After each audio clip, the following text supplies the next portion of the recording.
நாமக்கல்ல Tiruchengode main road எர்ணாபுரத்துல இருக்கிற Spiro prime public ஸ்கூல்ல +2 போர்டு எக்ஸாம்ஸோட சேர்த்து நீட் அண்ட் ஜேஇ கோச்சிங்கும் கொடுத்துட்டு இருக்காங்க.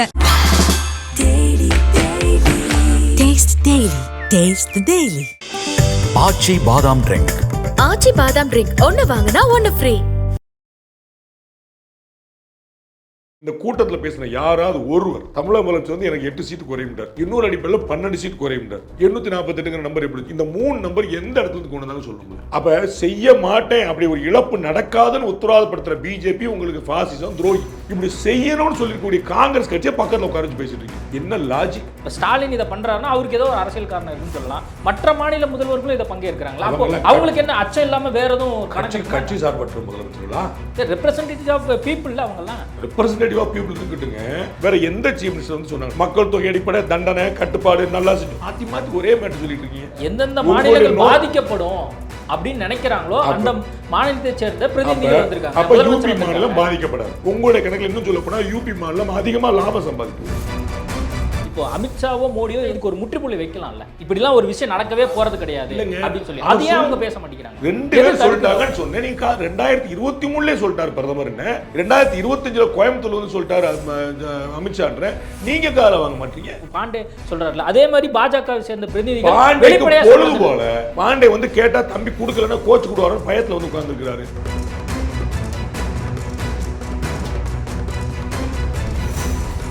ஐபிசி தமிழ் நேயர்களுக்கு வணக்கம். இன்றைய நேர்காணலில் நம்மோடு இணைந்திருக்கிறார் மூத்த பத்திரிகையாளர் ரங்கராஜ் பாண்டே அவர்கள். வணக்கம் சார். தொகுதி மறுவரை சம்பந்தமாக இன்னைக்கு ஜாயின்ட் ஆக்ஷன் கமிட்டி கூட்டமானது நடைபெற்று முடிஞ்சிருக்கு. வரலாற்றில் பொறிக்கப்பட வேண்டிய நாள் அப்படின்னு சொல்லி முதல்வர் சொல்லியிருக்காரு. நீங்க எப்படி பாக்குறீங்க? பொறிக்க வேண்டியதான் யார் தடுக்கிறா? பொறிக்க கூடாதுன்னு சொல்றதுக்குன்னு இருக்கு, பொறிக்க மாட்டாங்க பொறிக்க முடியாது அப்படின்னு இருக்காது. அதில் கவுண்டர் பண்ணுக்குன்னு இருக்கு. ஒவ்வொருத்தருக்கும் ஒவ்வொரு நாள் ஒரு முக்கியமான நாள். பெரியார் பிறந்தநாள் சிலர் கொண்டுவாங்க, ஷியாமா பிரசாத் முகர்ஜி பிறந்தநாள் சிலர் கொண்டாடுவாங்க. அதில் கொண்டாடாதீங்கன்னு சண்டைக்கு போகிறதுன்னு அவர்கள் பொறிச்சிட்டாங்க. அதில் ஒன்றும் தப்பு கிடையாது, என்ன குற்றம் இல்லை.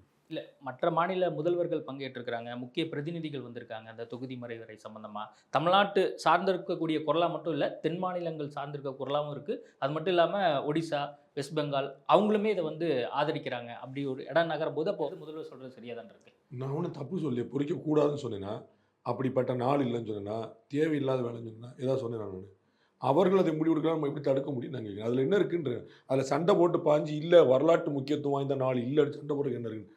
ஒவ்வொருத்தருக்கும் ஒவ்வொரு நாள் முக்கியம், அவர்களுக்கு இந்த நாள் முக்கியம். என்ன பிரச்சனைன்னு கேட்கும். இந்த விவகாரம் தொடர்பாக உங்களுடைய பார்வை என்ன? நீங்கள் ஆல்ரெடி நிறைய பேட்டிகளை சொல்லியிருக்கிறீங்க. இதுவரைக்கும் பாஜக தரப்பில் மத்திய அரசாங்கம் தரப்பில் இதுவரைக்கும் எந்த ஒரு விஷயமே இனிஷியேட் பண்ணல, ஆனால் இவங்களா முன்முடிவு எடுத்து இதை பண்ணுறாங்க அப்படின்னு சொல்லி. அது மட்டும் இல்லாமல் இது சம்மந்தமாக ஏன் பாஜக பேசாமல் இருக்குன்னு நினைக்கிறேன். நீங்கள் தான் சொன்னீங்க, உங்கள் கேள்வியிலே பதில் இருக்குது. ஒன்று, நான் நிறைய முறை இதை பேசிட்டேங்கிறது. 2, பாஜக இதை பற்றி எதுவுமே சொல்லலை அப்படிங்கிறது. மத்திய அரசு இதை பற்றி எதுவுமே சொல்லங்கிறது. அப்புறம் எப்படி பிரச்சனை வந்துச்சுங்கிற நான் ஏற்கனவே கேள்வி எழுப்பியிருக்கேன், நீங்களே சொல்கிறீங்க. அப்புறம் திருப்பி பதில் சொல்லுங்கன்னு எனக்கு என்ன கேள்வி எனக்கு புரியலையே. அதில் நான் அதாவது நீங்கள் ஒன்று சொல்லிட்டீங்க, அதில் ஒன்று தப்பு இருக்குது, நான் முரண்படணும்னு அர்த்தம் இருக்குது. நீங்கள் மாட்டு உங்கள் வேலையை பார்த்துட்ருக்கீங்க. நான் தப்புன்னா நான் வந்து சங்கர் சர்மா தப்பான ஆள்னு சொன்னால் எதை வச்சு சொல்கிறீங்கன்னு கேள்வி கேட்பீங்களா? இல்லை, அவர் பேச்சு செயல் நடத்தை ஏதாவது ஒன்றில் மாற்றம் இருக்கணும்ல. எதுவுமே சொல்லாமல் நான் ஒரு யூகத்தில் நான் சொல்கிறேன் சங்கர் சர்மா தப்பானால்னா என்ன நியாயம், என்ன லாஜிக் கூட தான் எனக்கு. அதில் இப்போ வரைக்கும் எதாவது மாறி இருக்கான்னு கேட்கு. இல்லை, 2026 இதை கொண்டு வரணும் அப்படிங்கிற ஒரு சட்ட ரீதியான ஒரு விஷயம் இருக்கும்போது அப்போ இப்போலேருந்து இது குறித்து நம்ம பேச வேண்டிய ஒரு தருணம் இருக்குது அப்படின்னு இது குறித்து பேசுறது ரொம்ப அவசியம். நான் சொல்லியிருக்கேன், முதல் முறையாக ஒரு அனைத்து கட்சி கூட்டத்தை கூட்டிய போதே நான் சொல்லியிருக்கிறேன், இது மாதிரி ஒரு விஜிலண்ட்டாக இருக்கிறது வரவேற்க வேண்டிய விஷயம். அதோடு முடிஞ்சது. அதற்கு பிறகு எனக்கு இழப்பு, எனக்கு பேரிழப்பு அப்படின்னு எந்த தரவு வச்சு சொல்கிறீங்க? அது உங்களுக்கு அடுத்த மாதம் சம்பளம் குறைக்க போகிறாங்க. எதை வச்சு? யார் சொன்னா? சிஓவா, ஹெச்ஆரா, மேனேஜ்மெண்ட்டா? எல்லாரும் குறைச்சிட்டே வந்துட்டாங்களா? அடுத்து நீங்கள் தானா? ஏதாவது ஒரு காரணம் இல்லை சார் 15 பேர் குறைச்சிட்டீங்க, அடுத்து நீங்கள் என்கிட்ட வருவீங்க, நான் இப்போயே சுதாரிச்சுக்கிறேன் சரிங்களா? இல்லை கம்பெனி தொடர்ந்து லாஸில் போயிட்டுருக்கு, அடுத்த சம்பளம் தான் குறைப்பீங்க. ஏதாவது ஒரு தரவு வேணும்ல. தமிழக முதலமைச்சர் தான் சொல்கிறார், யாருமே எதுவுமே சொல்லணும். சங்கர் சர்மா அது உடன்படுறாரு, யாருமே ஒன்றுமே சொல்லணும். அப்புறம் நீங்கள் 2026 நடக்க வேண்டியது என்ன? டீலிமிட்டேஷன் கிடையாது. 2026 நடக்க வேண்டிய சென்சஸ் சரிங்களா? சென்சஸுக்கு பிறகு டீலிமிட்டேஷன், அதுக்கு பிறகு மகளிர் இடஒதுக்கீடு, அதற்கு பிறகு 2029 மக்களவைத் தேர்தல். இதில் எது நடந்து முடிஞ்சிருச்சு? எதுவுமே நடக்கலை. இதில் எதுக்கான ஃபார்முலா வெளியாயிருக்கு? எதுவுமே இல்லை. சரி, ஏதாவது ஒன்று லீக் ஆகிருக்கா? நீங்களும் நரேந்திர மோடியும் தனியாக பேசும்போது எனக்கு ஒரு தரவு கிடச்சிருக்கு, இப்படி வந்துச்சுன்னு ஏதாவது கேட்டிருக்கீங்களா? இப்படி தானே என்ஆர்சிக்கு சொன்னீங்க. நீ என்ஆர்சி பண்ண போகிறாங்க, இந்திய முஸ்லீம்களை வெளியேற்ற போகிறாங்க, இப்படி தானே சொன்னீங்க. இன்னைக்கு வரைக்கும் வந்திருக்கா? அது எப்போ சொன்னீங்க? இப்போ வரைக்கும் ஏதாவது நடந்திருக்கா? சிஏ போராட்டம் எவ்வளவு பெருசா இருந்துச்சு. கோவிட் மட்டும் இல்லைன்னா சிஏ போராட்டம் என்னமா போயிருக்கும், எங்கவே முடிஞ்சிருக்கும். அப்ப என்ன பண்ணி அதுல ஏதாவது ஒருத்தர் பாதிக்கப்பட்டிருக்காங்களா? இந்திய முஸ்லிம்கள் சிஏ அமலாயிருச்சுன்னு தெரியுமா தெரியாது அவங்களுக்கு? சிஏ அமலானதுல யாருக்கு நட்டம்? தமிழ்நாட்டு முஸ்லீம், இந்திய முஸ்லீம் ஒருத்தருக்கு பாதிப்பு சொல்லுங்க. மாறாக வெளிநாட்டில் இருந்த பல முஸ்லீம் உள்ள வந்திருக்காங்க சிஏ இல்லாமலே. என்ன இப்படியே பூச்சாண்டி காட்டிட்டே இருக்கீங்க, என்ன நடந்துச்சுன்னு சொல்லுங்க. ஏதாவது ஒரு தரவு வேண்டாமா? 2 உதாரணத்தை முதலமைச்சர் காட்டு. ஒன்று, கோயம்புத்தூர்ல மத்திய அமைச்சர் திரு அமித்ஷா பேசுவது. அவர் என்ன சொல்லியிருக்கிறார்? குறையாது அப்படின்ட்டு. அப்புறம் எதை வச்சு நீங்க குறையுன்றீங்க? 2வது என்ன சொல்றார்? புரோரேட்டா அடிப்படையில் பண்ணுவோன்று. அப்படின்னு என்ன அர்த்தம்? இப்ப இருக்கக்கூடிய விகிதாச்சார அடிப்படையில், மக்கள் தொகை அடிப்படையில் இல்ல, இந்த ரேஷியோ அப்படியே கூடும், அப்படியே இருக்கும்னு சொல்லி. என்ன பிரச்சனை? அந்த ரேஷியோ என்ன வரட்டுங்கிறது தெரியுமோ நம்ம பார்க்கலாம்ல. திருச்சி சிவா சொல்றாரு 848 சீட் அதை வச்சிருக்காங்க. இப்படி சீட்டோ ஏதோ வச்சிருக்காங்க. எவ்வளவு வச்சிருக்காங்கன்னு கணக்கு கிடையாது, எதுக்காக வச்சிருக்காங்க ஒண்ணுமே கிடையாது. உங்க ஆபீஸை எக்ஸ்பெண்ட் பண்ணாங்கன்னா உங்களெல்லாம் வேலையை விட்டு தூக்குறாங்கன்னு அர்த்தமா? என்ன புரியலையே? பார்லிமெண்ட் 543 இருந்துச்சு, இன்னைக்கு 1000 பேருக்கு இருக்கு அப்படின்னா உங்களை வேலை எடுத்து போறாங்க. என்ன கணக்கு, லாஜிக்கே எனக்கு புரியல. எந்த தரவு அடிப்படையில் சொல்றீங்க? இந்த கூட்டத்தில் பேசின யாராவது ஒருவர் தமிழக முதலமைச்சர் வந்து எனக்கு 8 சீட் குறையும்ட்டார், இன்னொரு அடிப்படையில் 12 சீட் குறையும்ட்டார், 848 நம்பர் எப்படி? இந்த 3 நம்பர் எந்த இடத்துல இருந்து கொண்டு வந்தாலும் சொல்லணும்ல, ஏதாவது ஒரு பேஸ் சொல்லணும்ல. அப்படி எந்த பேஸ்? இவர் இல்ல, பகவந்த் மான் இல்ல, பினராயி விஜயன் இல்ல, டிகே சிவகுமார் இல்ல, காணொலி காட்சி மூலமா பேசின நவீன் பட்நாயக் இல்ல, யாராவது ஒருத்தர் இப்படி ஒன்று சொல்லியிருக்காங்க பாடு சொல்லுமா? முதலமைச்சர் மட்டும்தான் 2 தரவுகளை மேற்கொள் காட்டு. ஒன்று நான் சொன்ன மத்திய உள்துறை அமைச்சர். அதில் என்ன தப்பு நீங்கள் பார்த்தீங்க? ஒன்று தமிழ்நாட்டுக்கு, தென் மாநிலங்களுக்கு குறையாது. 2வது புரோரேட்ட அடிப்படையில் இருக்கும். இதில் என்ன உங்களுக்கு எதிர்ப்பு? அடுத்த பாயிண்ட், பிரதமரை மேற்கோள் காட்டுறார் தமிழக முதலமைச்சர். என்ன சொல்லியிருக்கிறாரு? மக்கள் தொகை அடிப்படையில் இடஒதுக்கீடு வேணும்னு சொல்றது ராகுல் காந்தி. ராகுல் காந்தி சொல்லக்கூடிய, காங்கிரஸ் கட்சி சொல்லக்கூடிய அடிப்படையில் செஞ்சா தென் மாநிலங்களுக்கு இழப்பு. இதுதான் நீங்க விரும்புறீங்களான்னு கேட்கிறார். இதை மேற்கோள் காட்டுகிறார் முதலமைச்சர். அப்படின்னு என்ன அர்த்தம்? அப்படி ஒரு இழப்பை ஏற்படுத்த விடமாட்டேன், கூடாது, மக்கள் தொகை அடிப்படையில் நடக்காது. இதான் அர்த்தம். நான் சொல்ல புரியுங்களா? முதலமைச்சர் வார்த்தை நீங்க எடுத்து திருப்பி போட்டுக்கோங்க, உங்க சேனல்ல போட்டு காட்டு.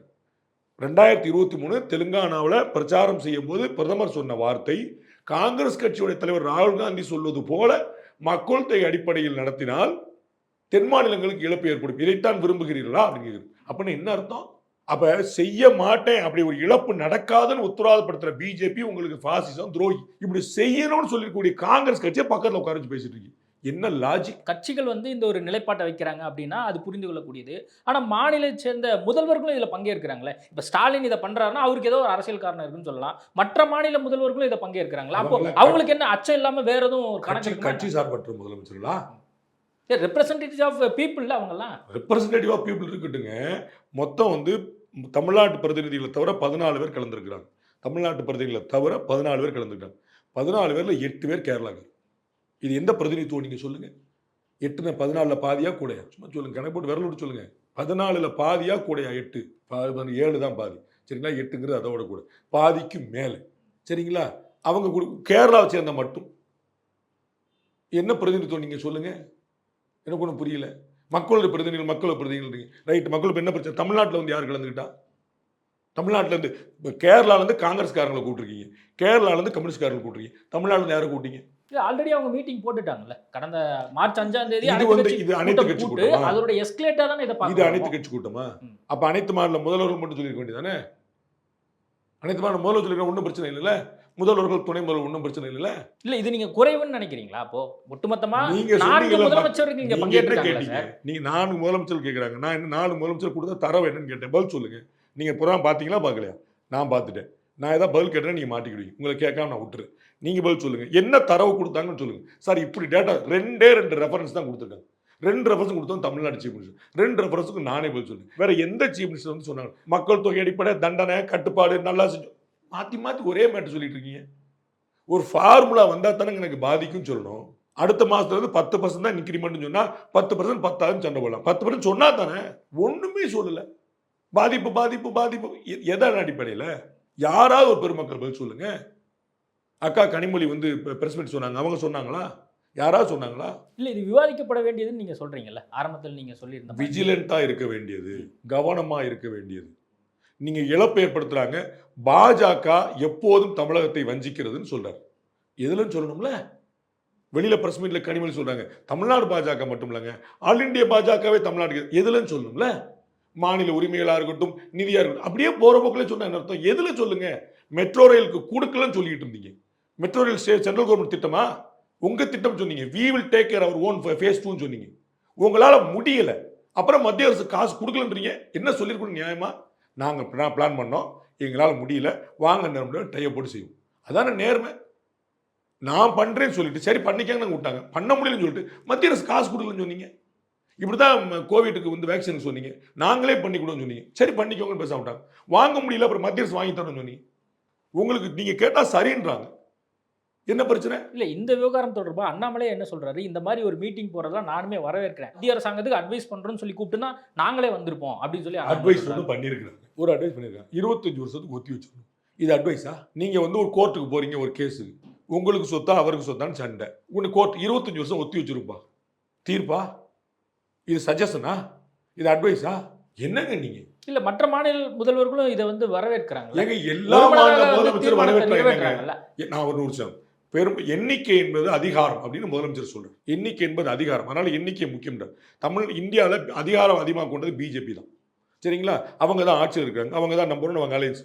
அவங்கெல்லாம் சேர்ந்து தீர்மானிச்சு தமிழ்நாட்டுக்கு ஒன்று கிடையாது சொன்னா ஒத்துக்கிடுவீங்களா? நீங்க எண்ணிக்கை தானே அதிகாரம், அதிகாரம் தானே வலிமை மிக்கது. அவர்கள் சொல்றத ஒத்துக்கிடுவீங்களா? ஒரு கம்யூனிட்டிக்கு, ஒரு சமூகத்துக்கு, ஒரு மாநிலத்துக்கு ஒன்று கிடையாதுன்னு சொன்னாங்கன்னா நீங்க ஒத்துக்குவீங்களா? சார் நீங்க சொல்ல கரெக்ட் சார், டெமோக்ரஸியில் நம்பர் தான் முக்கியம், நம்பர் படி அவங்க பெருசா இருக்காங்க, அதனால தமிழ்நாட்டுக்கு இனிமேல் காசே கிடையாதான், சிறுபான்மை மக்களுக்கு வசதியே கிடையாது, இப்படி சொன்னா ஒத்துக்கிடுவீங்களா? அப்ப நம்பர் பத்தி என்ன பேசுறீங்க? நம்பரா இருந்தாலும் நியாயம் ஏதோ அதை பேசணும். நம்பர் கூட இருக்குங்கிறது மைனாரிட்டி எப்படி குரல் கொடுப்பீங்க? மைனாரிட்டிகளோட நம்பரே கிடையாது. இந்தியாவில் மைனாரிட்டினா நம்பர் இல்லாதனால மைனாரிட்டி, அந்த மைனாரிட்டிகளுக்கு எப்படி குரல் கொடுப்பீங்க? அவங்கதான் நம்பர் கிடையாது. அப்ப நீங்க என்ன சொல்லிருக்கணும்? உங்க தத்துவம் என்ன சொல்லிருக்கணும்? எண்ணிக்கை தான் அதிகாரம், உங்கள்கிட்ட கிடையாது, பேசாம இருக்கு அப்படிலாம் சொல்லிருக்கணும். அங்க போனா சிறுபான்மை மக்கள் குரல் கொடுக்குறேன்றீங்க, இங்க போனா பெரும்பான்மை தான் முக்கியம்ன்றீங்க. ஏதாவது லாஜிக் இருக்குதா?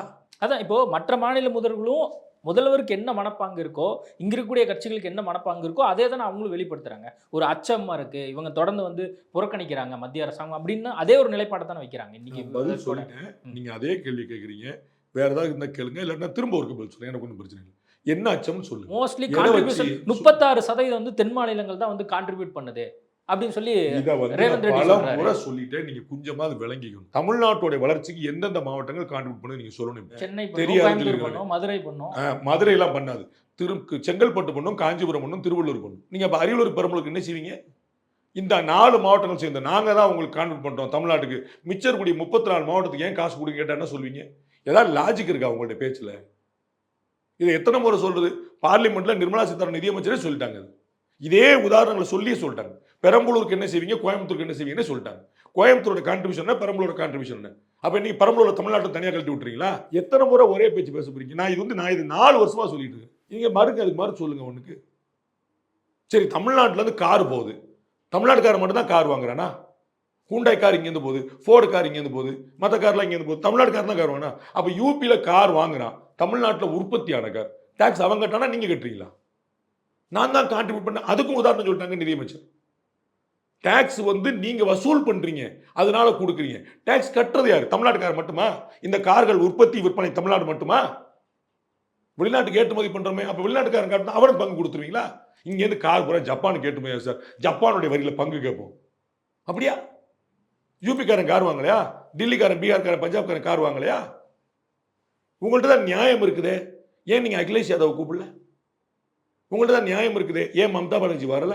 அவங்களுக்கும் இதே நிலைப்பாடு தான் சொல்லி கனிமொழி பேசும்போது சொல்றாங்க. அவங்கள சொல்லணும், அவங்கள சொல்லணும். என்னங்க நியாயமா இருக்கு? இப்ப நம்ம வந்து நவீன் பட்நாயக் என்ன பண்ணாரு நம்ம கேட்க மாட்டோம்ல? ஏன் நவீன் பட்நாயக் வரல, ஆனா ஒரு வீடியோ வந்துருச்சுல்ல? சித்தராமையா என்ன பண்ணாரு கேட்க மாட்டீங்கல்ல? சித்தராமையா வரல, டிகே சிவகுமார் வந்துட்டார்ல, சரிங்களா? அப்படி அங்கிருந்து யாரும் வந்தாங்களா? அவங்களால வர முடியல, ஒன்றும் பிரச்சனை இல்லை. ஒரு அமைச்சர், ஒரு எம்எல்ஏ, ஒரு எம்பி, சரி அகிலேஷ் அதுக்கு என்ன சொல்ல போறீங்க? அவங்களாம் இந்தி கூட்டில் ஒன்னா இருந்தாங்கல்ல. அண்ணன் ராகுல் காந்தி கூட்டிருக்குது, மல்லிகார்ஜுன கார்கே கூட்டிருக்குது, ஒரே கல்ல 2 மாங்க, கர்நாடகத்துக்காரரு காங்கிரஸ்காரர் கூட்டிருக்குது. இந்தி கூட்டணி நிலைப்பாடு தெரிஞ்சிருக்கும்ல? வட மாநிலங்களில் போய் இவங்க என்ன பேசுவாங்க தெரிஞ்சிரும்ல? இரட்டை நிலைப்பாடு யார் பண்ண போறான்னு தெரிஞ்சிரும்ல? வட மாநிலங்களில் போய் தென் மாநிலங்களுக்கு ஆதரவா இருக்கேன்னு சொல்லட்டவங்க. மல்லிகார்ஜுன கார்கே தென் மாநிலத்துக்காரர் தானே, இந்த பாதிப்புக்கு உள்ளாகக்கூடிய சோக்காடு கர்நாடக மாநிலத்துக்காரர் தானே. அவர் இங்கே வரட்டும், ஏன் வரல? இன்னும் வலுவான வந்து அந்த காங்கிரஸ் கட்சி குரல் கொடுத்தா ஆதரவாக தான் இருந்திருக்கும். இப்போ கர்நாடகா துணை முதலமைச்சர் வந்தார், தெலுங்கானா முதலமைச்சர் வந்தாருங்கிறத விட அகில இந்திய காங்கிரஸ் தலைவரே வந்தாருன்னு இன்னும் வேல்யூ கூட தானே செய்யும்.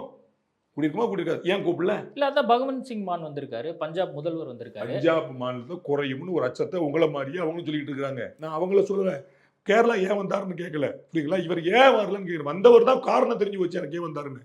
வராதவங்களுக்கு காரணம் என்ன சொல்லுங்க, உங்க கூட்டாளி தானேன்னு கேட்கிறேன். நான் பிஜேபி மாநில முதலமைச்சர் ஏன் வரலன்னு கேட்டேன். அவங்களே என்ன நான் வந்து யோகி ஆதித்யநாத் ஏன் கூப்பிடலன்னு சொன்னேன். எந்தெந்த மாநிலங்கள் பாதிக்கப்படும் அப்படின்னு நினைக்கிறாங்களோ அந்த மாநிலத்தை சேர்ந்த பிரதிநிதிகள் வந்திருக்காங்க. அப்ப யூபி மாநிலம் பாதிக்கப்படாது. உங்களுடைய கணக்கில் இன்னும் சொல்ல போனா யூபி மாநிலம் அதிகமா லாபம் சம்பாதிக்கும். இதுதான் எல்லாருமே சொல்லியிருக்குது. திருச்சி சிவா சொல்லிட்டாரு, பிரதமர் சொல்லிட்டாரு, துணை முதலமைச்சர் சொல்லிட்டாரு, கனிமொழி சொல்லிட்டாங்க, எல்லாரும் சொல்லிட்டாங்க யூபி லாபம் அடைய போகுது. யூபியில் இருக்கக்கூடிய அகிலேஷ் யாதவ் நிலைப்பாடு நீங்க கேட்டு சொல்லுங்க. நீங்க யோகி ஆதித்யநாத் விட்டுருங்க, அவர் பாசிச பாஜக. ஆனா நியாயப்படி இந்தி கூட்டணி உங்க கூட உட்காந்து தோளோட தோல்னு நீங்க கூட்டணி பேசி சீட்டு பேசி ஊர் பிரச்சாரம் பண்ணாரு. அவருடைய நிலைப்பாடு என்ன கேளுங்க. யூபிக்கு லாபம் தமிழ்நாட்டுக்கு அணிதான் அவர் ஏற்கிறாராங்களுக்கு. ஏற்றாருன்னா கூட்டணி சேர மாட்டேன்னு சொல்லுங்க, ஏற்க மாட்டேன்னா என் கூட வர சொல்லுங்க. இல்ல இப்போ இந்திய கூட்டணி சொல்ல புரியுதா? இல்ல புரியுது. இப்போ அகிலேஷ் யாதவ் மாதிரியான ஆட்களோட நிலைப்பாடு என்னன்னு நீங்க கேக்குறீங்க. வட மாநிலத்துல இதே காங்கிரஸ் கட்சியோ கம்யூனிஸ்ட் கட்சியோ அல்லது மற்ற மாநில கட்சிகளுடைய நிலைப்பாடு என்னன்னு நீங்க கேக்குறீங்க. இதுல என்னன்னா காங்கிரஸ் வந்துருச்சு, கம்யூனிஸ்ட் வந்துருச்சு, எல்லா கட்சிகளுமே வந்துட்டாங்க. இந்தியா கூட்டணியில் இருக்கக்கூடிய கட்சிகள் எல்லாரும் வந்துட்டாங்கல்ல. நான் சொன்ன விலங்குல நீங்க சொன்னா உங்க நேர்மையை நான் பாராட்டி. நான் சொல்லி இவங்க மாநில பிரதிநிதி கட்சி பிரதிநிதி. நான் ஏன் மல்லிகார்ஜுன கார்கே சொன்னேன், உங்களுக்கு விலங்குலாம் தெரிஞ்சுதான் நான் சொன்னேன். சித்தராமையா கர்நாடகா பிரதிநிதி, மல்லிகார்ஜுன கார்கே கர்நாடகாக்காரரு. ஆனா கர்நாடகா பிரதிநிதி கிடையாது, அகில இந்திய காங்கிரஸ் பிரதிநிதி. சரிங்களா? ராகுல் காந்தி வந்தாருன்னு அவர் யூபி காரன்னு சொல்லுவீங்களா? He represent Congress party as a whole. நீங்க விளங்க மாட்டீங்கன்னா மூணாவது சொன்னேன், திரும்ப நீங்க அதே வந்து கேட்குறீங்க. அகிலேஷ் யாதவ் எந்த கட்சி? இவங்க காங்கிரஸுக்கு வந்துட்டாங்க, நாங்க அகிலேஷ் சொல்லுங்க. என்ன வித்தையை காட்டுறீங்க வார்த்தையில? கொஞ்சம் உள்வாங்க சொல்லுங்க. எல்லாரும் ஒன்னா பாடுறாங்க, நம்மளும் சேர்ந்து பாடுறோம், பாடாதீங்க. இப்ப தென் மாநிலங்கள் தாண்டி மற்ற இப்ப பஞ்சாப் போன்ற மாநிலங்களும் அந்த அச்சத்தை வெளிப்படுத்துறாங்கல்ல. இது ஓவராலா வந்து அப்ப ஏன் பாஜக பெரிதளவு ரியாக்ட் பண்ணாம இருக்குன்னு நினைக்கிறீங்க? ஏன்னா அவங்க ஆக்டே பண்ணல. ஆக்ட் பண்ணா தானே ரியாக்ஷனுக்கு. ஒரு பிளானே இல்லாத நீங்களா பீரியர்கள் உங்களுக்கு அரசியல் நோக்கம்னு தெரியும். தமிழ்நாட்டில் பேச வேண்டிய விஷயங்கள் எவ்வளோ இருக்கு, அதை பேசாம நீங்க சங்கர் சர்மா உட்காந்து இதை தான் பேசுவார்னு அவங்களுக்கு தெரியும். சங்கர் சர்மா என்ன பேசணும் அவங்க தீர்மானிக்கிறாங்க. டாஸ்மாக் பற்றி பேசக்கூடாது, 1000 கோடி பற்றி பேசக்கூடாது, அண்ணா பல்கலைக்கழக மாணவி பற்றி பேசக்கூடாது, பாலியல் பெண் குடும்பம் பற்றி பேசக்கூடாது, பட்டப்பகல் படுகொலை பற்றி பேசக்கூடாது. இதான் ஒரு சந்தோஷம். இன்னைக்கு பூரா தலைப்பு செய்தி என்ன, இன்னைக்கு பூரா விவாத பொருள் என்ன, நாளைக்கு பூரா விவாத பொருள் என்ன? இல்ல அந்த நேரேட்டிவ்க்கு மற்ற மாநில சேர்ந்திருக்கக்கூடிய பிரதிநிதிகளோ முதலமைச்சர்களோ அவங்களும் ஆளாகிறாங்களா? அப்போ என்ன கெட்டுச்சு? அவங்களுக்கு எல்லாருக்கும் காமனா பிஜேபி இருக்கிறோம். அதனால நீங்க தானே நான் தானே எல்லாம் சேர்ந்து இருப்போம், தப்பு கிடையாதுல்ல. அவங்களுக்கு என்ன பாலிசி வந்து பிஜேபி இருக்குது. நான் பிஜேபி எதிர்ங்கன்றேன், தரவோட எதிர்ங்க. பிஜேபி எதிர்க்கு எனக்கு என்ன வச்சுக்காதீங்க. பிஜேபி ஆதரிக்க வேண்டிய கட்டாயம் உங்களுக்கு என்ன இருக்கு? ஆனா பாயிண்ட் சொல்லுங்க. ஜாயிண்ட் ஆக்ஷன் கமிட்டி வந்து இப்போ இந்தியா முழுவதும் விவாத பொருளா மாறி இருக்கு. இப்போ அமித்ஷாவோ மோடியோ இதுக்கு ஒரு முற்றுப்புள்ளி வைக்கலாம்ல. இப்படிலாம் ஒரு விஷயம் நடக்கவே போறது கிடையாது அப்படின்னு சொல்லி அது ஏன் அவங்க பேச மாட்டேங்கிறாங்க? 2 பேர் சொல்லிட்டாங்கன்னு சொன்னேன். நீங்க 2023 சொல்லிட்டாரு பிரதமர். 2025 கோயம்புத்தூர்ல வந்து சொல்லிட்டாரு அமித்ஷான்ற. நீங்க கால வாங்க மாட்டீங்க. இல்ல இது அரசியல் படுத்துறாங்க, இது வந்து அரசியலாக்கப்படுது. அப்படி ஒரு எண்ணம் அடுத்த ஒரு 5 ஆண்டுக்கு இல்ல 2 ஆண்டுகளுக்கு இல்ல, அல்லது இந்த நீங்க சொல்ற மாதிரி மக்கள் தொகை கணக்கெடுப்புக்கு பின்வாதான் இது நடத்தப்படும். உங்களுக்கு தெரியலன்னா உலகத்தில் நீங்க தமிழக முதலமைச்சர் தெரியாது நினைச்சிட்டீங்களா? உங்களுக்கு தெரியலன்னா யாருக்குமே தெரியாதா? இதுதாங்க ப்ராசஸ். இது 5 ஆண்டு நடக்காது எப்படி சொல்றீங்க? 2029 நடந்தாகணும். 5 ஆண்டு நடக்காது, 10 ஆண்டு என்னத்தையும் சொல்லிட்டு இருக்கிறீங்க. எப்படி சொல்லுவாங்க? 2029 எலெக்ஷன் நடந்தாகும். 2029 எலெக்ஷன்ல மகளிருக்கான இடஒதுக்கீடு கொடுக்குறேன்னு சொல்லியிருக்காங்க. எப்படி கொடுப்பாங்க? சென்சஸ் இல்லாம எப்படி தொகுதி வரை நடக்கும்? தொகுதி வரை நடக்காம எது பெண்களுக்கு எது நடக்கும்? ரேபரேலி தொகுதி பெண்களுக்கு போட்டாங்கன்னா ராகுல் காந்தி சண்டைக்கு வர மாட்டாரா? புரியுங்களா? அப்ப ரேபரேலி தொகுதி பெண்களுக்கா இல்லையா, அமேதி பெண்களுக்கா இல்லையான்னு முடிவு பண்றதுக்கு முன்னாடி அமேதி தொகுதியுடைய வரையறை பண்ண எத்தனை அசம்பிளி உள்ள இருக்குது, எங்க இருக்கு, எவ்வளவு பண்ண வேண்டாமா? அப்ப மக்கள் தொகை கணக்கெடுப்பு நடத்த வேண்டாமா? மக்கள் தொகை கணக்கெடுப்பு நடத்தாம எப்படி தொகுதி மறுவரை, தொகுதி மறுவரை நடத்தாம எப்படி வந்து இடஒதுக்கீடு இல்லாம 2029 தேர்தல் இது கான்ஸ்டிடியூஷன் அமெண்ட் பண்ணிருக்காங்க.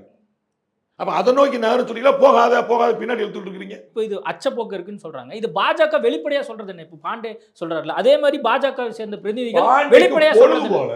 பாண்டே வந்து கேட்டா தம்பி கொடுக்கலன்னா கோச் கொடுவாருன்னு பயத்துல வந்து உட்கார்ந்துருக்காரு. அவங்களுக்குலாம் வேற வேலை இருக்குல்ல. பிரதமர் நரேந்திர மோடி வந்து சென்னையில் நடந்து பார்க்கறது மட்டும்தான் வேலையா அவருக்கு. அவர் சைனா பார்க்க வேண்டாமா, பாகிஸ்தான் பார்க்க வேண்டாமா, ஸ்ரீலங்கா பார்க்க வேண்டாமா, அமெரிக்கா பார்க்க வேண்டாமா, ரஷ்யா பார்க்க வேண்டாமா, ஐரோப்பிய யூனியன் பார்க்க வேண்டாமா, பிரிக்ஸ் பார்க்க வேண்டாமா? அவருக்கு என்ன உங்க பின்னாடி அரசியல் பண்றது வேலையா? அமித்ஷா நக்சல் பூரா ஒழிச்சிருக்காங்க. நேற்று 30 நக்சல் தூக்கிட்டாங்க துண்டா. நக்சல் முக்து பாரத் கொண்டு வரப்போற 2026ன்றாங்க. அவங்களுக்கு லட்சியம் இல்லையா, பாதை இல்லையா, பயணம் இல்லையா? உங்க பின்னாடி அரசியல் பண்றதா? நீங்க ஒண்ணுனா சொல்லி நான் கேட்ட பதில் சிஏ என்னாச்சுன்னு கேட்ட பதில் சொல்ல மாட்டீங்களே, என்ஆர்சி என்னாச்சுன்னு கேட்ட பதில் சொல்லுங்க. நீங்க தானே கிளப்புனீங்க, அவங்களா கிளப்புனாங்க? அன்னைக்கு பேயா பிசாசா இருந்தது யாரு? பிஜேபி தானே. இன்னைக்கு அவங்க என்ன இருக்காங்க? சிஏ அமல்ல இருக்கு. என்ன பிரச்சனை வந்துச்சு? என்ஐஏ அமெண்ட்மெண்ட்டுக்கு கையெழுத்து போட்டிருக்கீங்க, ஆதரவு ஓட்டு போட்டிருக்கீங்க. என்ன பண்ணீங்க? என்ன தப்பு நடந்துச்சு? என்ன அரசியல் ஒரு கணக்கு வேண்டாமா? என்ன நீங்க ஒரு நெரேட்டிவ் சொன்னீங்க. இதே நான் நீங்க கேட்டீங்களே பிஜேபி என்ன செய்ய மாட்டேங்குது, பார்லிமெண்ட்ல நேத்து அமித்ஷா பேசிட்டார். நீங்க அதை கவனிக்க மாட்டீங்க. மொழி பிரச்சனையும் மற்ற பிரச்சனையும் நெரேட்டிவ் மாத்திரக்காக செட் பண்றாங்க. தங்கள் மாநில பிரச்சனைகளையும் உள்ளூர் பிரச்சனைகளையும் ஊழல் பிரச்சனைகளையும் மறைப்பதற்காக செய்யறாங்கன்னு சொல்லிட்டார். இது அடுத்த கூட்டம் வந்து இப்போ ஹைதராபாத்தில் நடக்க போகுது அப்படின்னு சொல்லி இந்தியா முழுக்க நடக்கட்டும். இதுக்கு கான்ஸ்டிடியூஷன் லீகல் வேல்யூ என்ன சார்? தீர்மானம் போட்டாங்க, 25 வருஷம் ஒத்தி வைங்க, ஜாயிண்ட் ஆக்ஷன் கமிட்டி அமைப்போம், அடுத்த கூட்டம் ஹைதராபாத். என்ன செய்ய போறீங்க? என்ன செய்ய, அதுல என்ன லாபம்? எல்லாரும் ஒன்னா இருங்க, ஒன்னா இருங்க. அதுல என்ன பிரச்சனை? ஏற்கனவே ஒன்னா தானே இருக்கீங்க. சித்தராமையா கூட்ட தமிழக முதலமைச்சர் போக மாட்டாரா? ரேவந்த் ரெட்டி கூட்டாருன்னு பினராயி போக மாட்டாரா? எல்லாரும் தான் போவாங்க. என்ன என்ன பிரச்சனை அதுல? இல்ல இது எதுவுமே வேலிட் இல்ல அப்படின்னு நினைக்கிறீங்களா? இப்போ வந்து லீகல் வேலிட் என்ன நீங்க சொல்லுங்க. எனக்கு தெரியாது, நான் சின்ன பையன், இப்பதான் பத்திரிகையில் ஆரம்பிச்சிருக்கேன். நீங்க பழுத்தான ஊர் கண்ணாடி எல்லாம் போட்டிருக்கீங்க, நீங்க சொல்லுங்க. நீங்க சொல்லுங்க லீகல் வேல்யூ என்ன, நீங்க சட்ட மதிப்பு என்னன்னு நீங்க சொல்லுங்க. What impact it will create other then politics. இல்ல இப்ப பார்லிமெண்ட்ல இது தொடர்பா விவாதம் கிளம்புது அல்லது இது சம்பந்தமா வருது, எல்லாரும் சேர்ந்து எல்லாரும் போட்டு வந்தீங்க, என்ன கிளம்பிச்சு, என்ன விவாதங்களுக்கு ஒத்தி வைக்கப்பட்டதா மிச்சம். அதற்கு பதிலா இன்னைக்கு வந்திருந்த பினராயி விஜயன்ட்ட முல்லைப்பெரியாறுல என்னப்பா பிரச்சனை 152 ஏன் ஏற்ற மாட்டேன்றீங்க கேட்டுக்கலாம். பாலாறுல ஏங்க தண்ணி தர மாட்டேன்றீங்கன்னு அவர்கிட்ட கேட்டுக்கலாம். காரணம் காவிரியில் எங்க சித்தரம் மேகத்தோட்டு கட்டியே தீர்வுன்னு அடம் பிடிக்கிறீங்க, மத்திய அரசு அனுமதிக்கிறதெல்லாம் கட்டணும், எங்க மத்திய அரசு அனுமதிக்க மாட்டேன்னு சொல்லுது. பாஜக அரசு நல்ல அரசா இருக்கு, நீங்க எங்க அவங்க அனுமதிக்கிறதெல்லாம் கட்டணும்னு சொல்லியிருக்கேன். அவங்களுக்கு கேட்கலாம். 3 வார்த்தை ஒரு வார்த்தை கேட்கலாம்ல. நடந்துகிட்டு இருக்கிற பிரச்சனை காவிரி முல்லை பெரியார் பாலாறு. கண்ணு முன்னாடியே தெரியாத பிரச்சனை வந்து டீலிமிட்டேஷன். அதை கூட்டு வச்சு எல்லாரும் பேசிட்டீங்க. இருக்கிற பிரச்சனைக்கு சொல்ல மாட்டேன். 152 அடி உயர் தொடாம தடுக்குதா இல்லையா? பாலாறுல தடுப்பணையில் கட்டிக்கிட்டே இருக்கிறாங்களா இல்லையா? DK சிவகுமார் சொன்னாரா இல்லையா? இப்ப அவங்க அத்தனை பேரும் உங்க பக்கத்துல உட்காந்துருக்காங்க. அப்ப அது வந்து ஏற்கனவே இருக்கிற எக்ஸிஸ்டிங் பிரச்சனை. அந்த பிரச்சனைக்கு பாஸ் இது ஒரு வார்த்தை பேசுங்க, நீங்க வந்து தண்ணிக்கெல்லாம் எப்படி சொல்லி சொல்லியிருந்தீங்கன்னா எவ்வளவு நல்ல விஷயம். இருக்கிற பிரச்சனை இது இல்லாத பிரச்சனை. அப்படி பிரச்சனை வரவே இல்லை.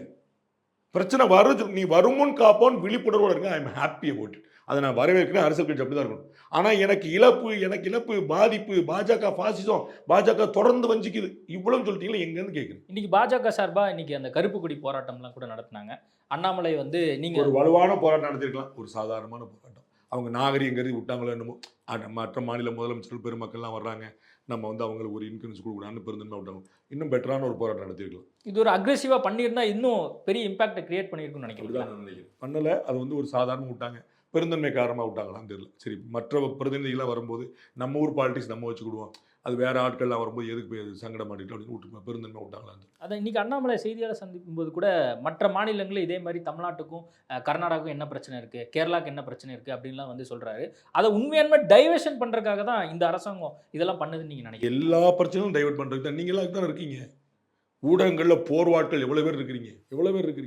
எப்படியாவது இந்த மாதிரி பிரச்சனை பேசாமல் இந்த மாதிரி பிரச்சனை பேசுவோம். பேச வேண்டிய பிரச்சனை என்ன இருக்கு? மும்மொழி கொள்கை கூடாது, இருமொழி கொள்கை தான் சொன்னாங்களா? எல்லாருடைய நேம்லையும் எத்தனை போட்டிருந்தாங்க? நேம் போர்டு பார்த்தீங்களா? அந்த முன்னாடி நமக்கு அது எத்தனை மொழி? அவங்களுக்கு மேலே இங்கிலீஷு கீழே தெலுங்கு, மேலே இங்கிலீஷு கீழே கன்னடா, மேலே இங்கிலீஷு கீழே ஒடியா, நமக்கு மேலே இங்கிலீஷு கீழே பஞ்சாபி. நமக்கு எத்தனை மொழி? நம்மளுக்கு 2 தானே சார். அது இங்கிலீஷ் தமிழ் இருந்தது. அப்படி கிடையாது. அதை ஃபெசிலிட்டேட் பண்ணது தமிழ்நாடு அரசு. சரிங்களா?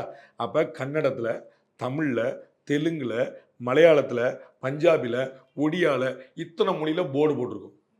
இத்தனை மொழியில் மொழிபெயர்ப்பாளர்கள் வச்சுருந்தோம். மொழி தெரியாமல் எப்படி பண்ணுறது? நீங்கள் 2 மொழி போதும். நீங்களே நான் ஏன் தமிழ்நாட்டுக்கு வந்தியா, நான் தமிழில் தான் பேசுவேன், இங்கிலீஷில் தான் பேசுவேன், முடிஞ்சு போச்சு. எதுக்கு கன்னடம், ஒடியா, மலையாளம், பஞ்சாபி இவ்வளோ மொழியில் போர்டு போட்டிங்க, இவ்வளோ மொழியில் மொழிபெயர்ப்பு பண்ணீங்க? எங்கள் ஊரில் 3வது மொழி கிடையாது.